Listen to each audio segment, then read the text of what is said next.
ఆ దినమందు నీతిగల న్యాయాధిపతి అయిన ప్రభు అయిన క్రీస్తు వారు అది నాకు మాత్రమే కాకుండా తన ప్రత్యక్షత కొరకు ఎదురుచూచు వారందరికీ అట్టి కిరీటమును, నీతి కిరీటమును ఇచ్చుచున్నాడు. ప్రభునామమునకు స్తోత్రములు కలుగునుగాక.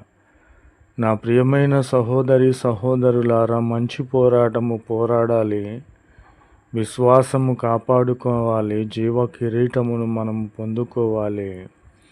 ప్రభు యొక్క రాకడ కోసరము మనము ఎదురు చూడాలి. నా ప్రియమైన సహోదరి సహోదరులారా, ప్రభు ప్రతి దుష్కార్యము నుండి, చెడ్డ కార్యము నుండి, పాపము నుండి నన్ను తప్పించి పరలోక రాజ్యమునకు చేరునట్లు నన్ను రక్షించి ఉన్నాడు. కనుక నేను యుగయుగములో